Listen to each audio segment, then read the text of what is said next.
देखो अब अपन ने रीवैल्यूएशन वाला टॉपिक खत्म कर दिया था, है ना। अब अपने नया टॉपिक है जो एडजस्टमेंट ऑफ, किस चीज का एडजस्टमेंट करना है? Adjustment of undistributed profits and loss, और इसके साथ में आ जाएगा रिजर्व। ठीक है, तो देखो क्या होता है, जब भी कोई नया पार्टनर बिजनेस में एंटर करेगा तो हमारे पास बैलेंस शीट के अंदर, ये हमारी फर्म की बैलेंस शीट है, सपोज कीजिए ए और बी ने बैलेंस शीट बना रखी है। इस बैलेंस शीट में हमारे पास में लाइबिलिटी साइड में कुछ रिजर्व हो सकते हैं। ठीक है, कौन से रिजर्व हो सकते हैं? जैसे जनरल रिजर्व पड़ा है हमारे पास, है ना, हमारे पास प्रॉफिट एंड लॉस का बैलेंस पड़ा है, हमारे पास कोई अदर फ्री रिजर्व पड़े। फ्री रिजर्व बोला है मैंने, ध्यान रखना, फ्री यानी जो किसी काम के लिए नहीं रखा गया, है ना। तो इन general reserve, P and L and free reserve जो होते हैं, इनका अपन करते क्या है, जब भी नया पार्टनर आता है, ए और बी पार्टनर्स है, इन्होंने नए पार्टनर को एडमिशन दिया सी को 1/4 शेयर के लिए, और इनका रेशियो था 3:2। तो नए पार्टनर के आने से पहले ये सारे रिजर्व एंड सरप्लस जो होते हैं, ठीक है, वो डिस्ट्रीब्यूट कर दिए जाते हैं ओल्ड पार्टनर्स को, उनके ओल्ड रेशियो में। ठीक है, लेकिन अगर कई बार क्वेश्चन कहता है कि आपको अनडिस्ट्रीब्यूटेड प्रॉफिट एंड लॉस का सिंगल एंट्री से एडजस्टमेंट करना है, कौन सी एंट्री से?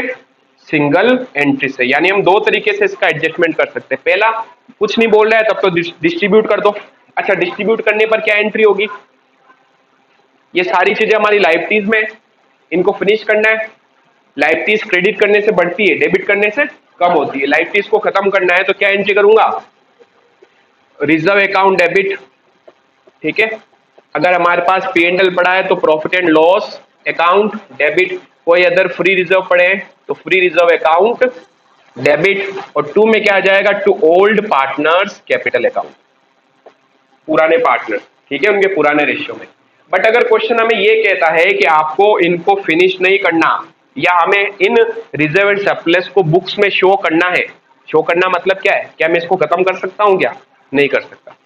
क्वेश्चन ने बोल दिया आपको अपनी बैलेंस शीट के अंदर इनको रिटेन करना है, रोक के रखना है, शो करना है बुक्स के अंदर, तो इस केस में मैं इनको फिनिश नहीं करूंगा, उस केस में मैं एक सिंगल एंट्री करनी पड़ेगी। और सिंगल एंट्री कैसे होती है? सिंगल एंट्री वही gaining partners capital account debit, याद है, कर चुके हो आप बहुत बार। Gaining partners capital account debit, और 2 में आ जाएगा to sacrificing partners capital account. यानी इसके लिए हमें देखना पड़ेगा कौन पार्टनर गेन कर रहा है और कौन सेक्रीफाइस कर रहा है, समझ गए। तो जो गेन करेगा उनकी कैपिटल को डेबिट कर देंगे, और सेक्रीफाइसिंग पार्टनर्स की कैपिटल को क्रेडिट कर देंगे। किस रेशियो में? गेन एंड सेक्रीफाइस रेशियो में, ये ध्यान रखना। अगर कुछ नहीं कहेगा तो हमेशा हमें यही सिस्टम फॉलो करना है, कौन सा वाला? राइट ऑफ कर देना है सबको। ठीक है, अब कई बार आपके पास ये प्रॉफिट एंड लॉस का जो बैलेंस है ना, ये देखो क्रेडिट में भी मिल सकता है आपको, डेबिट में भी मिल सकता है, पी&एल के दोनों बैलेंस हो सकते हैं, बट रिजर्व हमेशा लाइबिलिटीज में ही रहेंगे। ठीक है, पी&एल के दो बैलेंस क्यों हो सकते हैं? क्योंकि हमारा बिजनेस में प्रॉफिट भी हो सकते हैं और लॉस भी हो सकते हैं। ठीक है, ये जो है ना, ये पी&एल का कौन सा बैलेंस होता है? Credit balance. ये सारे क्रेडिट बैलेंस ही तो है जो बैलेंस शीट के लाइबिलिटीज में आते हैं, और जो बैलेंस शीट के एसेट्स में आते हैं कौन से बैलेंस होते हैं? Debit balance. अगर हमारे पास ये क्रेडिट की जगह यहां पर पड़ा है प्रॉफिट एंड लॉस का डेबिट बैलेंस है, तो इसे अब राइट ऑफ करने के लिए क्या करेंगे पता है? इसको क्रेडिट करना पड़ेगा। तो डेबिट क्या हो जाएगा? ओल्ड पार्टनर्स की कैपिटल। तो हमारी एंट्री क्या हो जाएगी? Old partners capital account debit. यानी अगर हमारे पास डेबिट बैलेंस है ऑफ प्रॉफिट एंड लॉस, तो इस केस में क्या एंट्री करेंगे? Old partners capital account debit to old partners capital account debit to to profit and loss account. P and L को फिनिश करना है ना, सिंगल एंट्री से एडजस्टमेंट नहीं बोल रहा हूं मैं। ठीक है, तो पॉइंट क्लियर हुआ। शॉर्ट में देखा जाए तो अपने को क्या करना है? अनडिस्ट्रीब्यूटेड प्रॉफिट एंड लॉस के मामले में इन्हें राइट ऑफ करना है ओल्ड पार्टनर्स में, उनके ओल्ड रेशियो में। बट अगर क्वेश्चन कभी कहता है इसको रिटेन किया जाए, तो उस केस में हम सिंगल एंट्री करेंगे। कौन सी एंट्री करेंगे? Gaining partners capital account debit to sacrificing partners. हो जाएगा पॉइंट ये। ठीक है, चलो अब डायरेक्टली अपन आते हैं क्वेश्चंस पे। इसमें नोट करने की जरूरत नहीं है अपने को, अपन ऑलरेडी पिछले वाले चैप्टर में भी इस पॉइंट को डिस्कस कर चुके हैं। ठीक है, अब देखो question number 51, Ram and Shyam were partners in A firm sharing profit and loss in the ratio of 2:1। तो हमारे दो पार्टनर है ऑलरेडी, कौन कौन है? राम एंड श्याम, राम एंड श्याम, जिनका रेशियो गिवन है हमें 2:1। मोहन वॉज एडमिटेड, नया पार्टनर आया Mohan, for 1/3 share in the profit. On the date of Mohan admission the balance sheet of the Ram and Shyam show general reserve. इस दिन हमारे पास क्या क्या था भाई? एक तो था जनरल रिजर्व, कितने का? 2,50,000। एक था हमारे पास में credit balance of profit and loss, यानी प्रॉफिट एंड लॉस अकाउंट का क्रेडिट बैलेंस। अच्छा, क्रेडिट बैलेंस मतलब क्या? प्रॉफिट है नॉर्मली, कितना था? 50,000। अब क्वेश्चन क्या कह रहा है? पास necessary journal entries on the treatment of these item on Mohan's admission. तो बताओ क्या करेंगे इन दोनों को? Write of. ठीक है, दोनों ही कह सकता हूं क्रेडिट बैलेंस है, राइट ऑफ करना, डेबिट कर दो, एक साथ भी तो कर सकते हैं अपन। ठीक है, आप चाहो तो सिंगल एंट्री में कर सकते हो एक साथ, वो सिंगल एंट्री नहीं बोल रहा हूँ कि रिटेन करना है, आप चाहो तो एक एंट्री में कर सकते हो, आप चाहो तो इसकी दो एंट्रीज कर सकते हो। ठीक है, तो अपन इसको एक ही एंट्री में निपटा देते हैं। क्या एंट्री हो जाएगी? General reserve account debit 2,50,000। Profit and loss credit को खत्म करूंगा, डेबिट कर दूंगा, profit and loss account debit 50,000। और 2 में क्या आ जाएगा? To old partners capital. Old कौन है? राम और श्याम। ठीक है, to Ram's capital and to Shyam's capital. अब राम का शेयर कितना होगा बताओ इसमें? टोटल ये 3 लाख को डिस्ट्रीब्यूट कर रहा हूं ना, 250 प्लस ये है ना, तो 3 लाख रुपीज को हमें इन दोनों में डिस्ट्रीब्यूट करना है। 3 लाख मल्टीप्लाई 2/3। ठीक है, तो इसका शेयर आएगा 2 लाख और 3 लाख मल्टीप्लाई 1/3, इसका शेयर आ जाएगा 1 लाख। ठीक है, कोई प्रॉब्लम यहां तक? नेक्स्ट क्वेश्चन में आओ, अब देखो। X and Y are partners in a firm sharing profit and loss in the ratio of 3:2। इस बार कितने पार्टनर? ये सबने नोट कर लिया। नेक्स्ट क्वेश्चन देखो। अच्छा, क्वेश्चन नंबर कौन सा था? 51। अब अपन कर रहे हैं नेक्स्ट 52। दो पार्टनर्स हैं एक्स एंड वाई, जिनका रेशियो में गिवन है 3:2। X and Y 3:2। On 1st April 2023 they admit Z as a partner for 1/5 share. इन्होंने Z को एडमिशन दिया 1/5 शेयर के लिए।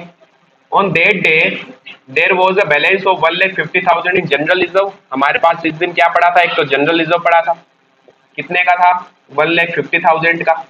And there is a debit balance of P&L। P&L का debit balance है। तो बताओ एक सिंगल एंट्री में कर सकते हो क्या इसको? अब कैसे? इसको फिनिश करूंगा तो डेबिट करूंगा, लेकिन इसको फिनिश करने के लिए क्रेडिट किया जाएगा। कोई चीज डेबिट है, खत्म करूंगा, क्रेडिट करूंगा, तो मुझे दो एंट्रीज करनी पड़ेगी। अब इनकी सिंगल एंट्री में काम नहीं चलेगा। कितने का बैलेंस है इसमें? 20,000। Pass the necessary journal entries regarding adjustment of reserve and un accumulated profit and loss. तो फर्स्ट एंट्री देखो, जनरल रिजर्व को राइट ऑफ करने पर क्या एंट्री करेंगे? आरती,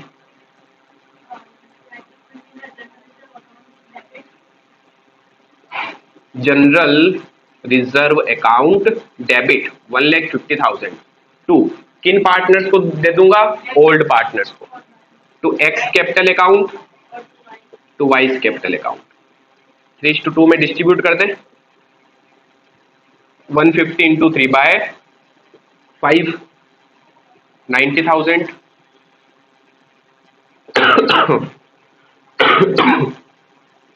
to Y's capital account 60,000।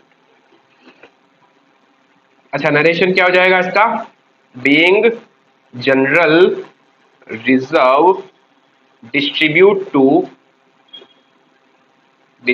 To old partners. ठीक है, नेक्स्ट P&L के डेबिट बैलेंस को राइट ऑफ करना है। क्या करेंगे? Partners capital account debit to P&L। Partner कौन होंगे? X capital account debit, X capital account debit Y's capital account debit to profit and loss account, profit and loss account, ठीक है। Profit and loss debit balance, debit balance distribute to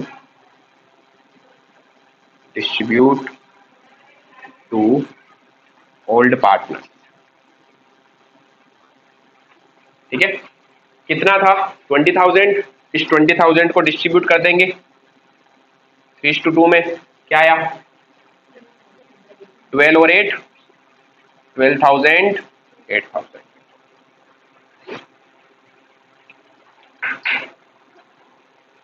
करो फिर अगला next point जो है और मजेदार है।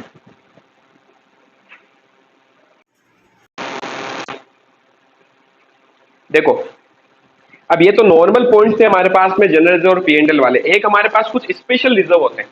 कितने होते हैं स्पेशल रिजर्व? दो मेनली। कौन कौन से होते हैं बता सकते हो? एक होता है special reserve workman compensation reserve. क्या होता है ये मालूम है? पहले तो ये बताओ मुझे, वर्कमैन कंपनसेशन होता क्या है?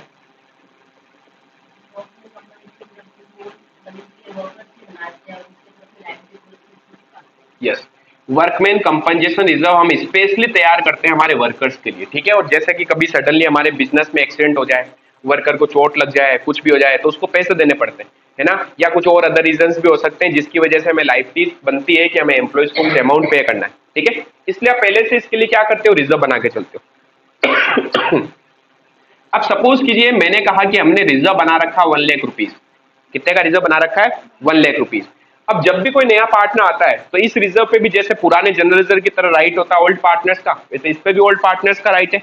बट क्वेश्चन आपको कई बार इसकी लाइबिलिटी बता सकता है। क्या बता सकता है? इसकी लाइबिलिटी कितनी है। अगर उसने आपको इसकी लाइबिलिटी बता दी, क्या बता दी? लाइबिलिटी। जैसे सपोज कीजिए हमने कहा, हम फर्स्ट पॉइंट कि हमारी एक्चुअल जो लाइबिलिटी बन रही है वो 20,000 है। तो अब बताओ क्या हम पूरे 1,00,000 रुपीज डिस्ट्रीब्यूट कर सकते हैं क्या? नहीं कर सकते। तो 1,00,000 में से 20,000 तो मुझे लाइबिलिटीज में रोक के रखना पड़ेगा, और जो रिमेनिंग 80,000 है वो हम पार्टनर्स में क्या कर देंगे? डिस्ट्रीब्यूट कर देंगे। पहला पॉइंट ये। दूसरा पॉइंट हमारे पास क्या आ सकता है बताओ? हमारी लाइबिलिटी अगर 1,20,000 हो गई तो हमने सिर्फ 1,00,000 का ही रिजर्व बनाया, एक्चुअल लाइबिलिटी 1,20,000 है। पॉइंट ये आ गया कि सर पार्टनर्स में कुछ बटेगा क्या? पार्टनर में तो अब कुछ नहीं बटना, लाइबिलिटी उल्टा ज्यादा है।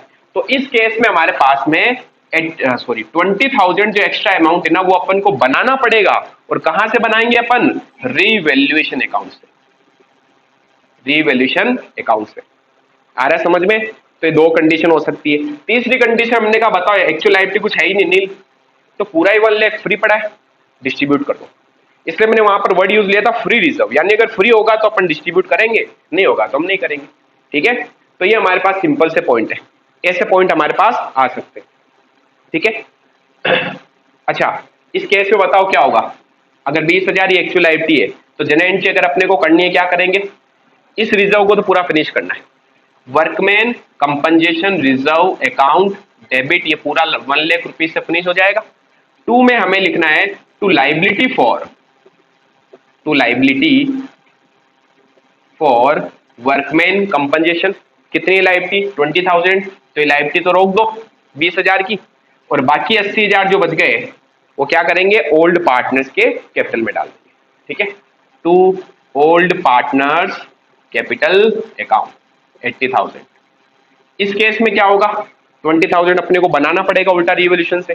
तो क्या एंट्री करेंगे? Revolution account debit to workman compensation reserve account, बनाना उल्टा, है ना। इस केस में पूरे के पूरे 1,00,000 डिस्ट्रीब्यूट कर दो पार्टनर्स में। Workman compensation reserve account debit to old partners capital account. Clear हुआ पॉइंट? तो ये तीन ही केस हो सकते हैं, इसके अंदर कोई चौथा केस हमारे पास में नहीं आएगा। एक नया रिजर्व और हमारे पास कौन सा आता है? ये तो फर्स्ट हो गया, कौन सा? Workman compensation. इसमें कोई प्रॉब्लम है? अच्छा, इसको नोट करना है क्या? पहले कर चुके हो आप ऐसे। अब एक रिजर्व हमारे पास होता कौन सा? दूसरा special reserve, investment fluctuation reserve. बताओ ये रिजर्व हम क्यों बनाते हैं? हमने इन्वेस्ट कर रखा है पैसा मार्केट में, कर रखा है, तो इन्वेस्टमेंट की जो वैल्यू है ना सबसे ज्यादा फ्लक्चुएट होती है, पता है आपको?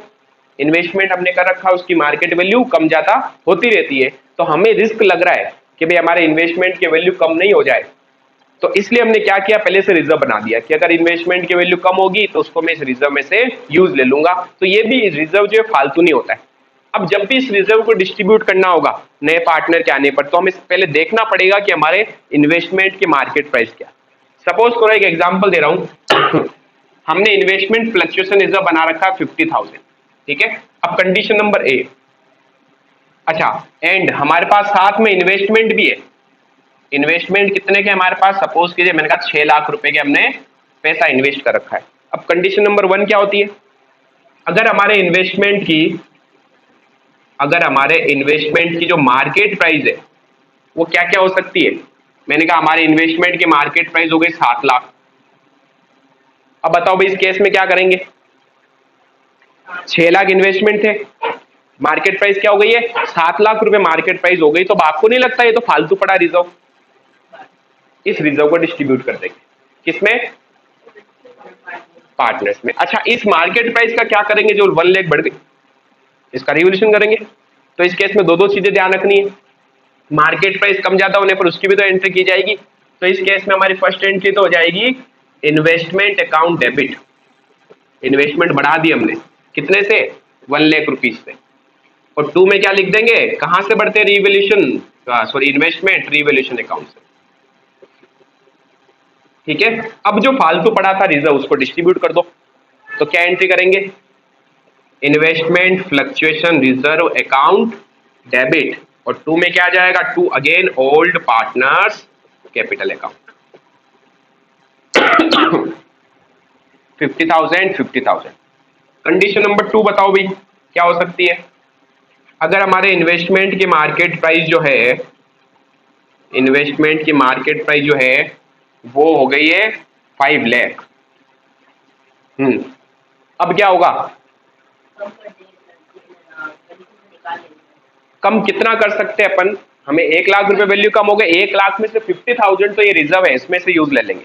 अब ये रिजर्व तो पूरा इसको कम करने में यूज आ गया, तो पार्टनर्स में तो कुछ नहीं बटेगा। और 50,000 जो और कम पड़ गए वो अपन कहां से लाएंगे? रिवोल्यूशन से, ठीक है। तो देखो क्या एंट्री होगी, अगर इन्वेस्टमेंट की 1 लाख वैल्यू कम करनी है तो पहले तो यूज लेंगे इस रिजर्व में से, investment fluctuation reserve account debit. ये तो 50,000 ही पड़ा हमारे पास, 50,000 हम कहां से लाएंगे? रीवैल्यूएशन से। तो रीवैल्यूएशन अकाउंट डेबिट, बाकी के 50,000। और 2 में क्या आ जाएगा फिर? 2 इन्वेस्टमेंट अकाउंट। तो पार्टनर्स में कुछ बटेगा क्या? कुछ नहीं। समझ रहे हो? ये 2 केस इसमें नॉर्मली हमारे बन सकते हैं। अब इनके जैसा हमारे पास नेक्स्ट क्वेश्चन है।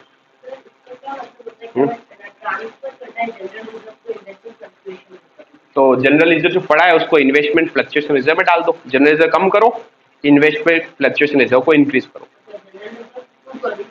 हाँ, डिस्ट्रीब्यूट कर दो, क्योंकि कई बार क्वेश्चन बोल सकता है कि हमारे जनरल रिजर्व को मेंटेन रखना इतना।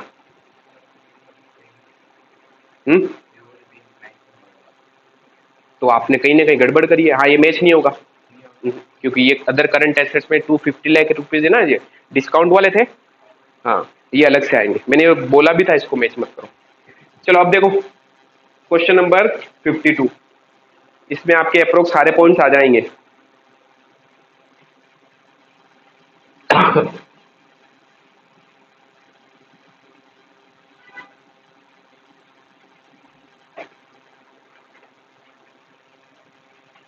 क्वेश्चन नंबर 52, 2 है कि 3 है? 3 है, अभी 3 कर लेते हैं इसको।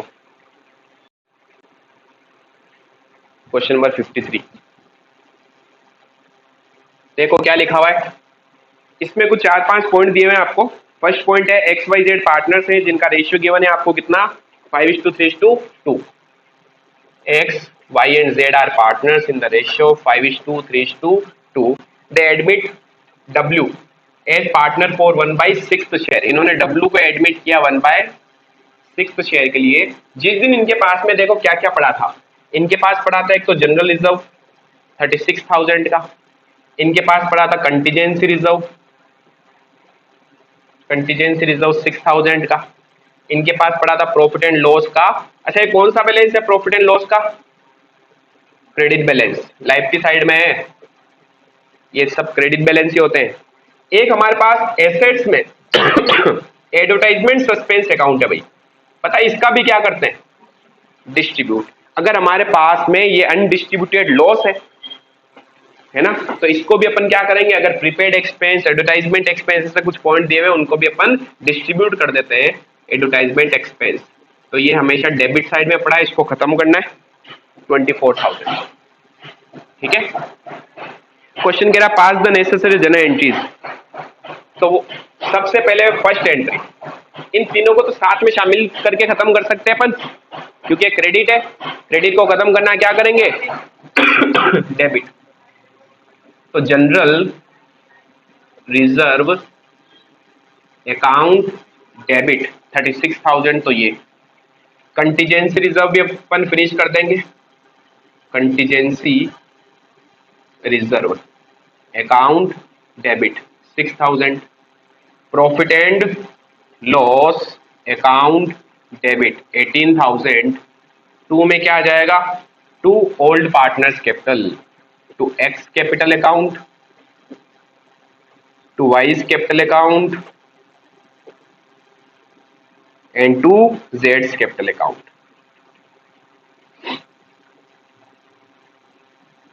टोटल कितनी आई इसकी? 42, 60 हो गए ना। 60,000 को अपन डिस्ट्रीब्यूट कर देंगे इस रेशियो में, मल्टीप्लाई 5/10, 30,000, 60,000 मल्टीप्लाई 3/10, ये ए पॉइंट है आपके इसका। कितना आया? 18,000 और 60,000 मल्टीप्लाई 2/10। नरेशन लिखते रहना, इनके ध्यान रखना। सेकंड पॉइंट, अब क्या करें, इस एडवर्टाइजमेंट एक्सपेंस को जो डेबिट में पड़ा है यानी एसेट्स में पड़ा है, इसको फिनिश करना है, क्या कर देंगे? क्रेडिट। पार्टनर्स कैपिटल डेबिट हो जाएगा, तो x capital account debit, Y's capital account debit, Jades capital account debit, और टू में आ जाएगा टू एडवर्टाइजमेंट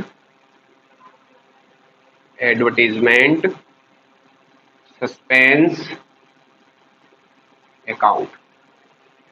24,000 को डिस्ट्रीब्यूट करेंगे तो 12,000। नेक्स्ट कितना आएगा? डिस्ट्रीब्यूट किया किसने? 7,200 और 4,800। ठीक है, फर्स्ट पॉइंट। सीधा लास्ट पे आ गई आपको। जनरल रिजर्व है हमारे पास में 4,800 at the time of admission of Z, when 20% of general reserve is transfer to investment fluctuation reserve. हाँ तो 20% इसका ट्रांसफर कर दो ना, 4,800। एफ कहाँ है? यहाँ तो ई, ए बी सी डी ई है, एफ कहाँ है? अच्छा आपके पास है क्या? चलो उस पर आते हैं अभी। ये हो गया सबके?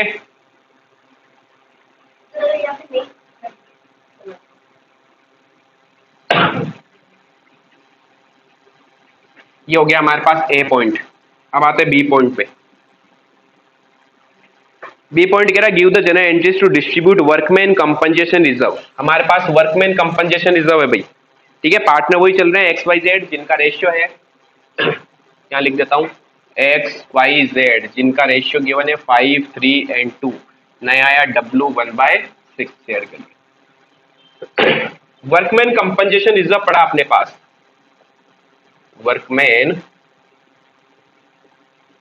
कंपनसेशन रिजर्व, ये पड़ा हमारे पास 72,000 at the time of admission of Z. If there is no claim against it, the firm has two partners X and Y. अच्छा ये अलग पॉइंट है भाई, नया पार्टनर कौन आया यहाँ पर, जेड आ रहा है, और पुराने पार्टनर्स कौन थे, एक्स एंड वाई। तो एक्स और वाई पार्टनर्स थे, न्यू आया जेड, जेड का शेयर अपने को फिलहाल दिया हुआ नहीं है। अच्छा क्या पुराने पार्टनर का शेयर दिया हुआ है क्या, वो भी तो नहीं दिया हुआ है, तो क्या मान ले, इक्वल, समझ गए। और कोई लाइबिलिटी नहीं है, ठीक है, नो लाइबिलिटी, इसके लिए हमारे पास कोई लाइबिलिटी नहीं है, तो इसका मतलब ये फ्री पड़ा है, डिस्ट्रीब्यूट कर दो। क्या एंट्री कर देंगे, वर्कमैन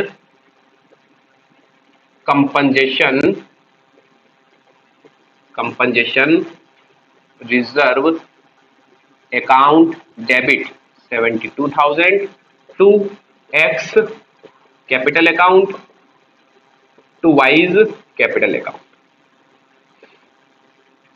किस रेशियो में, इक्वली, यानी ओल्ड रेशियो में। Workman compensation reserve distributed to X and Y in their old ratio. कितना आएगा शेयर, 36,000। ये हो गया बी पॉइंट। अब सी पॉइंट देखो क्या कह रहा है, give the general entry to distribute the workman compensation reserve of 72,000 at the time of Z admission if there is a claim. Same point है, लेकिन कह रहा है नेक्स्ट वाले पॉइंट में हमारे पास क्लेम है 48,000 का, ठीक है।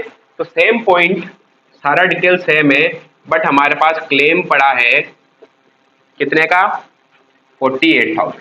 तो जितना क्लेम है उतना अमाउंट रोक देंगे, ठीक है, क्लेम में रख देंगे, और बाकी का अमाउंट क्या करेंगे, डिस्ट्रीब्यूट। तो क्या एंट्री हो जाएगी, वर्कमैन्स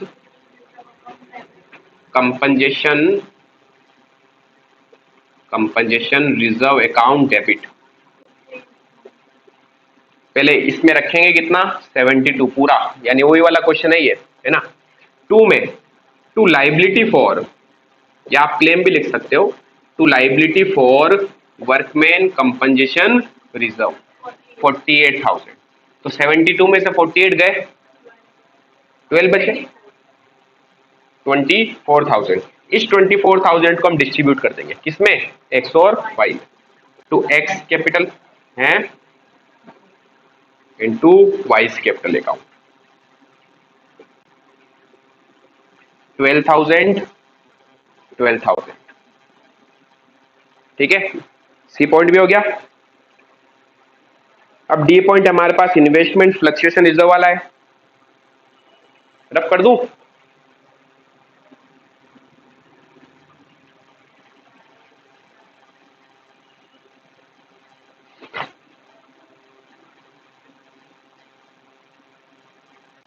D point, give the general entry to distribute the investment fluctuation reserve. इस बार हमारे पास है इन्वेस्टमेंट फ्लक्चुएशन रिजर्व, जो है हमारे पास कितने का, 24,000 का, 24,000। फिर कह रहा है question, eight the time of admission of Z when the investment market value 1,10,000 है। अच्छा इन्वेस्टमेंट है हमारे पास एग्जिस्ट एट 1,20,000, ध्यान रखना ये बुक वैल्यू है 1,20,000, तो ठीक है। इसकी मार्केट वैल्यू कितनी हो गई, इन्वेस्टमेंट की मार्केट प्राइस जो है वो हो गई 1,10,000। तो अब देखो हम ये रिजर्व क्यों बनाते हैं, ताकि अगर इन्वेस्टमेंट की वैल्यू कम हो तो उसमें अपन यूज ले सकें, ठीक है। अब इन्वेस्टमेंट की वैल्यू कितनी कम हुई है, 10,000, तो ये 10,000 अपन यहाँ से यूज ले लेंगे, 24 में से 10 तो एसेट्स को कम करने में यूज आ गया, और बाकी जो बचे अपन पुराने पार्टनर्स में डिस्ट्रीब्यूट कर देंगे। क्या एंट्री हो जाएगी बताओ, इस इन्वेस्टमेंट फ्लक्चुएशन रिजर्व को तो पूरा खत्म करेंगे, investment fluctuation reserve account debit पूरा 24,000 से फिनिश होगा। 2 में कुछ इन्वेस्टमेंट को कम करने में यूज लेंगे अपन, एसेट्स कम होने पर क्रेडिट कर दी तो इन्वेस्टमेंट अकाउंट 10,000, और बाकी जो बच गए 14 उसको डिस्ट्रीब्यूट कर देंगे to X capital account to Y's capital account. किसका फोन बज रहा है भाई? ट्रीन ट्रीन है? आरती कौन याद कर रहा है? ये हो गया हमारे पास में डिपॉजिट। ठीक है, नेक्स्ट देखो ई। क्या है ई में? Give the general entry of general reserve, distribute the general reserve of 4800 eight the time of admission of Z. तो कह रहा है एक तो हमारे पास जनरल रिजर्व पड़ा है, जनरल रिजर्व वो है हमारे पास 4800। When 20% of the general reserve transfer to, कह रहा है इसका 20% आपको क्या करना है? ट्रांसफर करना है टू इन्वेस्टमेंट फ्लक्चुएशन रिजर्व में। कर देंगे, जो क्वेश्चन बोला वो करते जाओ बस। The firm has two partners of X and Y, यानी एक्स और वाई पार्टनर्स हैं जिनका ओल्ड रेशियो दिया हुआ नहीं है, नया पार्टनर आ रहा है जेड। कह रहा है इसका क्या एडजस्टमेंट होगा? तो इस जनरल रिजर्व का 20% तो पहले कहां ट्रांसफर कर देंगे? Investment fluctuation reserve. क्या एंट्री होगी? जनरल रिजर्व अकाउंट डेबिट, ये पूरा 4800 ले लो, इसका 20% तो डाल देंगे इन्वेस्टमेंट फ्लक्चुएशन रिजर्व में, और बाकी जो बच जाएगा वो हम पार्टनर्स में डिस्ट्रीब्यूट कर देंगे टू इन्वेस्टमेंट फ्लक्चुएशन रिजर्व। इसका 4800 का 20%, 960, और बाकी जो बच गया रिमेनिंग कितना बचा उसे पार्टनर्स में डिस्ट्रीब्यूट कर दो। कौन कौन है पार्टनर्स? वही X and Y. X capital account to Y's capital account.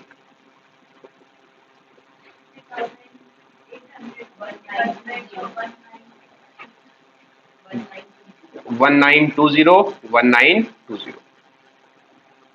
ठीक है, अब एफ पॉइंट किसके है? पुरानी वाली बुक में लाओ। एफ वाला पॉइंट क्या कह रहा है देखो भाई।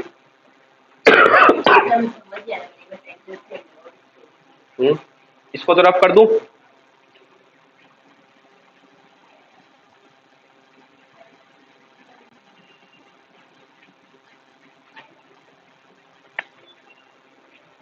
एफ पॉइंट देखो, ए बी सी तीन पार्टनर्स है जिनका रेशियो गिवन है हमें 6, 3 एंड 1। तो हमारे पार्टनर्स है A B and C 6, 3 and 1। They take D into partnership form effect from 1 April 2021। इन्होंने डी को एडमिशन दिया फॉर 1/4 शेयर। कितने शेयर के लिए? ऐसा शेयर अभी फिलहाल बताया नहीं आगे। The new profit sharing ratio between A B C and D, अब इन तीनों का न्यू रेशियो इन्होंने बता दिया अपने को।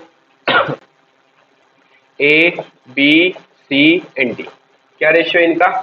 3, 3, 3, 3, 3 and 1।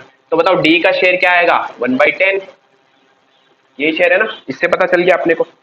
They also decided to record the effect of the following without affecting their book value. मतलब जो आपको स्टार्टिंग में बताया था कि क्वेश्चन कह रहा है कि हमें इनकी बुक वैल्यू चेंज नहीं करनी। बुक वैल्यू चेंज नहीं करनी मतलब उनको छेड़ना ही नहीं है, उन्हें हम डिस्ट्रीब्यूट तो अब कर ही नहीं सकते। तो यहां पर आपका एडजस्टमेंट जो होगा वो सिंगल एंट्री से होगा। ठीक है, तो यहां पर कह रहा है if adjust without affecting book value. तो इस केस में अपने को क्या एंट्री करनी है? Single entry. और सिंगल एंट्री क्या होती है? सिंगल एंट्री से एडजस्टमेंट करना है। Gaining partners capital account debit to sacrificing partner, ये करना अपने को। अब देखो गेनिंग पार्टनर और सैक्रिफाइसिंग पार्टनर के लिए पहले निकालना पड़ेगा अपने को गेन या सैक्रिफाइस। ठीक है, उसके बाद देखेंगे अपन कि हमारा अमाउंट कितना है। तो यहां सबसे पहले फर्स्ट कैलकुलेशन हो जाएगी हमारे पास, कैलकुलेशन ऑफ सैक्रिफाइस रेशियो। क्या चाहिए सैक्रिफाइस रेशियो के लिए? Old ratio minus new ratio. ठीक है, सैक्रिफाइस कौन कर सकते हैं? सिर्फ ओल्ड पार्टनर्स। नया पार्टनर हमेशा क्या करता है? गेन करता, ध्यान रखना। ठीक है, तो ए बी सी ये सैक्रिफाइस कर सकते हैं। ए का ओल्ड शेयर 6/10, 3/10, 1/10 माइनस 3/10, 3/10, 3/10।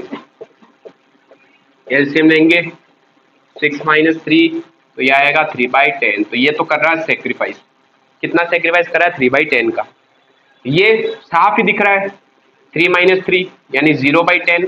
इसका मतलब इसमें ना तो सेक्रीफाइस किया ना गेन किया, नो सेक्रीफाइस नो गेन, तो इसका तो कोई शेयर नहीं बनेगा। सिंगल एंट्री मतलब समझ गए ना, gaining partners capital account debit to sacrificing partner, ये एंट्री करनी। तो कौन गेन कर रहा है कौन सेक्रीफाइस कर रहा है पहले वो निकालना है। यहाँ पर 10 1 - 3 यानी -2/10, इसका मतलब ये क्या कर रहा है गेन। और एक चौथा पार्टनर भी हमारे पास जो गेन कर रहा है कौन, डी। डी जो है वो 1/10 शेयर का क्या कर रहा है गेन कर रहा है। क्लियर हुआ पॉइंट। अब जो जितना सेक्रीफाइस कर रहा है जो जितना गेन कर रहा है, ठीक है, इसने गेन किया इसने गेन किया, इनकी कैपिटल को क्या कर देंगे डेबिट, और जिसने सेक्रीफाइस किया उसकी कैपिटल को कर देंगे क्रेडिट। अब बात आती है सर अमाउंट कितना होगा, तो सेकंड पॉइंट अपने को क्या निकालना है, एक एडजस्टिंग अमाउंट कैलकुलेट करना है, एडजस्टिंग अमाउंट। ठीक है, अब देखो अपने को गिवन क्या क्या है, जनरल रिजर्व का क्रेडिट बैलेंस है, प्रॉफिट होता है, जो प्रॉफिट है उसको ऐड करते जाओ, जो लॉस है उसको लेस करते जाओ, एक नेट अमाउंट हमारा आ जाएगा, उस नेट वैल्यू में से अपन को एक गेन और सेक्रीफाइस निकालना है। ठीक है, तो देखो जनरल रिजर्व है हमारे पास 1,50,000, जनरल रिजर्व 1,50,000। फिर कंटीजेंसी रिजर्व, ये भी प्रॉफिट ही होता है, कंटीजेंसी रिजर्व ये है हमारे पास 60,000। फिर हमारे पास है P&L का debit balance, sorry credit balance, profit and loss, credit balance भी प्रॉफिट ही होता है 90,000। लेकिन हमारे पास एडवर्टाइजमेंट सस्पेंस अकाउंट आ गया डेबिट में, ये क्या होता है लॉस। ठीक है, इसको कर देंगे अपन माइनस, एडवर्टाइजमेंट सस्पेंस अकाउंट 1,20,000। ठीक है, क्या वैल्यू आई 1,80,000, ये हमारा आया नेट अमाउंट। क्या आया नेट अमाउंट। अब इस नेट अमाउंट में जो जितना गेन कर रहा है जो जितना सेक्रीफाइस कर रहा है उसको शेयर देना है। क्या एंट्री करनी है, gaining partner capital account debit to sacrificing partner. ठीक है, तो थर्ड पॉइंट में अपन एंट्री इधर कर देते हैं। थर्ड पॉइंट क्या एंट्री होगी, गेनिंग पार्टनर्स कौन है, COD, seize capital account debit. ठीक है, डीज कैपिटल अकाउंट डेबिट, क्यों,